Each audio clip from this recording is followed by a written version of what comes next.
नमस्कार दोस्तों, मेरा नाम आशीष यादव है और आज मैं आपको बताऊंगा फेक एफआईआर। फेक एफआईआर जो वर्ड है वो बहुत ही ज़्यादा कॉमन है हमारी सोसाइटी में। आप अक्सर न्यूज़पेपर में और न्यूज़ में सुनते रहते हैं कि उस पर्सन के नाम फेक एफआईआर हो गई है।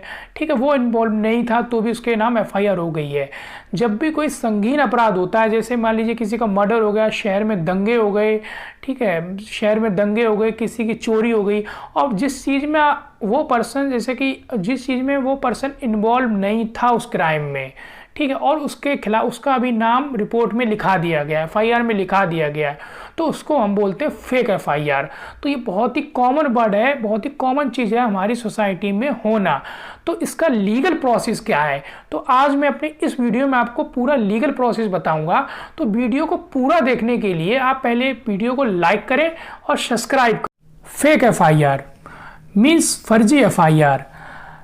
मैं आपको बताना चाहता हूं कि जब भी कोई संगीन अपराध होता है, कॉग्निजेबल ऑफेंस होता है, तो वहां पे एफआईआर लिखी जाती है। इसके लिए आप मेरा डिस्क्रिप्शन बॉक्स में पहला वीडियो है एफआईआर, जीरो एफआईआर और एनसीआर के बारे में, तो आप देख लीजिएगा। तो अपराध दो तरीके होते हैं, एक होता है कॉग्निजेबल ऑफेंस, एक होता है नॉन कॉग्निजेबल ऑफेंस। जो भी संगीन अपराध होते हैं उसमें जो रिपोर्ट लिखी जाती है उसको हम एफआईआर बोलते हैं। अब मान लीजिए फेक एफआईआर कैसे होती है। मान लीजिए आपने वो अपराध नहीं किया, मान लीजिए आपके पड़ोस में कोई किसी का मर्डर हो गया, मर्डर हो जाना, चोरी हो जाना, किसी के यहाँ डकैती पड़ जाना, किसी के घर में डॉरी डेथ मीन्स मतलब किसी की वाइफ की डेथ हो जाना, तो उसके परिवार ने डॉरी का केस लगा दिया पूरे परिवार के नाम, और जिसमें आप इन्वॉल्व नहीं थे, जो लोग उनके नाम भी एफआईआर लिखवा देगी, तो वो डॉरी डेथ हो जाती है। ठीक है, इस तरीके के जो संगीन अपराध होते हैं उनमें आपका नाम इन्वॉल्व हो गया और आप इसमें थे भी नहीं, तो उसको बोलते हैं फेक एफआईआर। ठीक है, तो मान लीजिए एक पर्सन है, वो टीचर हैं, और उनके परिवार के बीच में, उनके परिवार और दूसरे के परिवार के बीच में एक झगड़ा हो गया जमीनी विवाद के लिए। तो हम समझते हैं फेक एफआईआर कैसे लिखाई जाती है। तो जमीनी विवाद में जब झगड़ा हो गया, तो वो समय टीचर स्कूल में पढ़ा रहे थे और उनके परिवार दूसरे परिवार के बीच झगड़ा हो गया, तो उस पर्सन के बीच लड़ाई झगड़ा हुई, मारपीट हुई और उस पर्सन की डेथ हो जाती है। तो क्या होता है, आपसी रंजिश बढ़ चुकी थी, तो सारे परिवार के खिलाफ एफआईआर लिखा दी गई। जो लोग इन्वॉल्व थे उनके खिलाफ भी, और जो लोग इन्वॉल्व नहीं थे उनके खिलाफ भी एफआईआर लिखा दी गई। तो कैसे, अब वो पर्सन कैसे बचेंगे जो एज अ टीचर थे और इन्वॉल्व भी नहीं थे, तो क्योंकि उनके खिलाफ तो फर्जी एफआईआर लिखा दी गई। तो पुलिस जब भी इस तरीके की एफआईआर लिखती है, तो पहली बार समझिएगा, तो जिसमें आप इन्वॉल्व नहीं है तो आपको प्रूफ करना पड़ता है। तो सबसे पहला स्टेज होता है कि आप जाएंगे, ठीक है, और वहाँ के जो भी थाना एसएचओ होता है उसको कन्वेंस करेंगे। ठीक है, कन्वेंस करेंगे, अगर वो मान जाते हैं उनको प्रूफ देंगे, एविडेंस देंगे। अगर जैसे कि आप वीडियो, ठीक है, आप स्कूल में मान लीजिए पर्सन स्कूल में पढ़ा रहे थे, तो उस समय उनके पास ये प्रूफ होगा, वहाँ के प्रिंसिपल होंगे, स्टूडेंट होंगे कि वो पर्सन इन्वॉल्व नहीं थे। ठीक है, अगर आपके यहाँ थाने के एसएचओ कॉम्प्रोमाइज़ करते हैं तो ठीक है, अदरवाइज आप उसके बाद आपको सबसे पहले करना होगा, क्योंकि ये संगीन अपराध है, तो इसके लिए आपको सबसे पहले अपनी अरेस्ट रुकवानी होगी। पुलिस के पास पूरी पावर है संगीन अपराध में कि वो बिना वारंट के आपको अरेस्ट कर सकती है। ठीक है, तो आप सबसे पहले अपनी अरेस्ट को रोकने के लिए किसके पास जाएंगे, वहाँ के डीएसपी के पास जाएंगे। फर्स्ट पर्सन है वो डीएसपी, उसके पास जाएंगे, उसको भी सेम चीज़ देंगे, एज ए एप्लीकेशन देंगे, और वो भी आप किसी एडवोकेट के साथ जाएंगे या फिर किसी अपने सीनियर गार्जियन के साथ जाएंगे और अपने एप्लीकेशन देंगे। एप्लीकेशन में सारे एविडेंस लगाएंगे, प्रूफ लगाएंगे। ठीक है, प्रूफ लगाएंगे, सबूत जो बोलते हैं वो लगाएंगे कि मैं इस चीज़ में इन्वॉल्व नहीं था। अगर डीएसपी मान जाता है तो ठीक है, आप इसके बाद वहाँ के जो भी जिले के जो डिस्ट्रिक्ट कप्तान जिनको बोलते हैं, वो होता है जिले का एसपी, उसके पास जाएंगे। अगर जिले के एसपी नहीं मानते तो आप तीसरा पर्सन है वो है डिस्ट्रिक्ट मजिस्ट्रेट। ठीक है, आप तीसरा पर्सन कौन है, डिस्ट्रिक्ट मजिस्ट्रेट।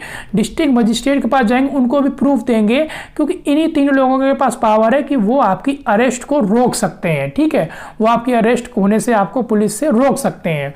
ठीक है, अब फिर आपको उसके बाद आपको जाना होता है डिस्ट्रिक्ट कोर्ट में। डिस्ट्रिक्ट कोर्ट में आप जाएंगे, वहाँ से आप लेंगे बेल। बेल दो तरीके की होती है, एक होती है रेगुलर बेल, ठीक है, वो होती है अपराध में, जैसे कि जब केस हो गया उसके बाद जो सज़ा मिल रही है उस समय जो बेल मिलती है उसको रेगुलर बेल बोलते हैं। ठीक है। एक होती एंटीसिपेटरी बेल, मीन्स आपके नाम एफआईआर हुई, आप कोर्ट में जाएंगे और एंटीसिपेटरी प्रूफ देंगे कि मैं इन्वॉल्व नहीं था, तो कुछ देर के लिए बेल लेके आ जाएंगे और पुलिस आपको जब अरेस्ट करने के लिए बुलाए तो आप उसको दिखा देंगे, ये देखिए मैं एंटीसिपेटरी बेल ले आया हूँ और मैं कोर्ट में जाके प्रूफ कर दूंगा कि मेरे खिलाफ जो एफआईआर है वो फर्जी एफआईआर है। फिर आप उसके लिए अपने वकील के साथ जाएंगे डिस्ट्रिक्ट कोर्ट में, ठीक है। डिस्ट्रिक्ट कोर्ट में आप जाएंगे, तो डिस्ट्रिक्ट कोर्ट में जब आप जाएंगे तो वहाँ पे अगर कन्वेंस हो जाता है, सेम चीज़ है, आपको एविडेंस और प्रूफ देने ही होंगे। अगर आपका कॉग्निजेबल ऑफेंस में संगीन अपराध में आपका एफआईआर हो गई, मान ली वो पर्सन जो टीचर थे आप, तो वो उस पर जो आपके अपोजिशन में पार्टी थी उसकी डेथ होगी, तो ये तो बड़ा अपराध हुआ ना, मतलब आपने पीट के मार दिया किसी को, तो आप इसके लिए आपको प्रूफ तो देना ही पड़ेगा, ठीक। अगर आप डिस्ट्रिक्ट कोर्ट में कंप्रोमाइज नहीं होता है आप, तो भी आप इसके बाद जाएंगे फिर उसके बाद जाएंगे आप हाई कोर्ट में। हाई कोर्ट में आपको पावर दी गई है सीआरपीसी के सेक्शन 482 में। 482 में आपको ये पावर दी गई, आप एप्लीकेशन देंगे और उसमें सारे प्रूफ, सारे एविडेंस लिखित में आप मेंशन करेंगे, ठीक है। हाई कोर्ट में बहुत ही एक्सेप्शन केस होता है क्योंकि वहाँ पे बहुत कम रिश्वत वगैरह तो चलती नहीं है, तो बहुत ही कम, अगर आपने अपराध नहीं किया है, आप नहीं थे, जैसे एज अ पर्सन टीचर था, तो स्कूल में जो बच्चे हैं उन्होंने देखा होगा, स्कूल में अटेंडेंस लगती वहाँ पे होगा, तो आपके पास प्रूफ तो होगा ही, आप नहीं थे, तो आप हाई कोर्ट में जाएंगे, वहाँ जाके भी प्रूफ देंगे और हाई कोर्ट के पास पावर होती है कि वो उस एफआईआर को कैंसिल कर सकती है, ओके, ठीक है। अगर आपकी एफआईआर हाई कोर्ट में कैंसिल कर दी जाती है तो आप बहुत खुशी खुशी उस इंसान जिसने एफआईआर की थी ना, आप उसके खिलाफ मानहानि का केस दर्ज कर देंगे धारा 500 के तहत, ठीक है। अब मान लीजिए आपको हाई कोर्ट से भी नहीं मिलता है एफआईआर में, एफआईआर आपकी कैंसिल हाई कोर्ट से भी नहीं होती, तो आपके पास आखिरी जो बनता है वो बनता है सुप्रीम कोर्ट ऑप्शन। तो आप सुप्रीम कोर्ट का दरवाज़ा खटखटाएंगे, तो सुप्रीम कोर्ट में आप एप्लीकेशन देंगे और सुप्रीम कोर्ट में जाएंगे, ठीक है। अगर आपको एप्लीकेशन सुप्रीम कोर्ट में भी नहीं मानी जाती है एफआईआर, फेक एफआईआर की, तब आपके ऊपर इन्वेस्टिगेशन होना शुरू होगी और फिर आप अरेस्ट किए जाएंगे, ठीक है। तो आप देखेंगे तो क्या क्या प्रोसेस होता है। सबसे पहले आप डीएसपी के पास जाएंगे, एसपी के पास जाएंगे, मजिस्ट्रेट के पास जाएंगे, ठीक है। ये तीनों के पास अरेस्ट वारंट की पावर होती है कि ये आपको अरेस्ट करने से रोक सकते हैं। फिर आप डिस्ट्रिक्ट कोर्ट में फिर से एक बार आप डिस्ट्रिक्ट कोर्ट में जाएंगे, ठीक है। हाई कोर्ट में जाएंगे, हाई कोर्ट में नहीं जाते तो आप सुप्रीम कोर्ट में जाएंगे।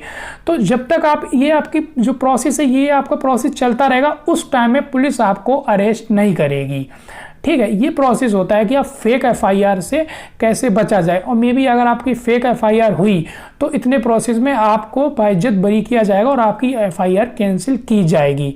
तो आपको मेरा ये वीडियो कैसा लगा एफआईआर और फेक एफआईआर के पीछे, अगर वीडियो अच्छा लगा हो, आपको लीगल नॉलेज मिली हो, तो ज़रूर वीडियो को लाइक कर दीजिएगा, सब्सक्राइब कर दीजिएगा और अपने ज़्यादा से ज़्यादा दोस्तों को शेयर कर दीजिएगा, जिससे उन्हें भी लीगल नॉलेज मिले लाइफ में, ठीक है। धन्यवाद।